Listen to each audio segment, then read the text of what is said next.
Here's how to graph a quadratic function. Given the function y equals x squared plus 4x minus 9, the first thing we need to do is identify a, b, and c. A is the coefficient of x squared, and that's 1. B is the coefficient of x, that's 4. And c is the constant term, and that's negative 9. Next, we'd like to find the equation of the axis of symmetry.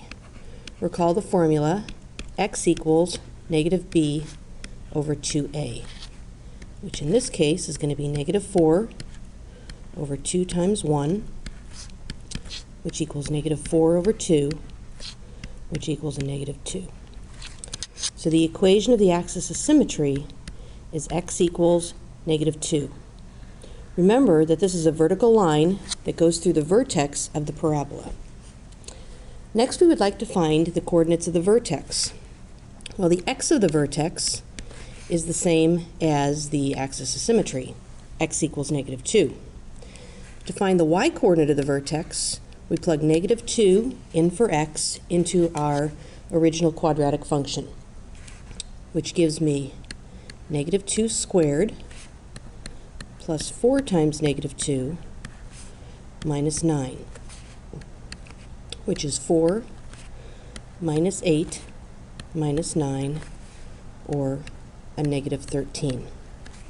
So the coordinates of the vertex are negative 2, negative 13. Next, I need to determine whether this function has a maximum or a minimum. Since a is positive, the graph of this function is going to look like this. Its vertex is going to be down here, so the vertex is going to be a minimum value of the function.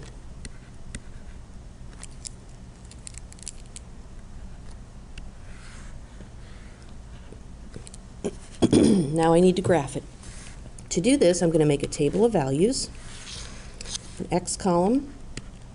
My middle column has the function itself, x squared minus 4x, plus 4x minus 9, and then a y column.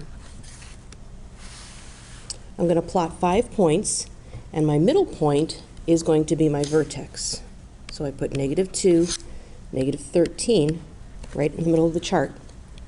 I need to choose two x values that are smaller than negative 2, so I'll choose negative 3 and negative 4, and two x values that are larger. I'll choose negative 1 and 0. And I need to plug each of those in to the quadratic function for x. So I have negative 4 squared plus 4 times negative 4 minus 9, which gives me a negative 9.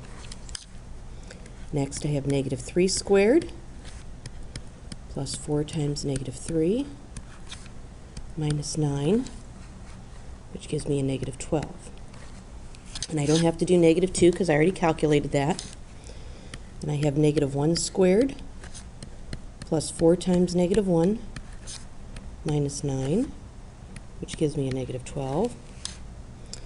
And 0 squared plus 4 times 0 minus 9, which gives me a negative 9. This gives me 5 ordered pairs to graph.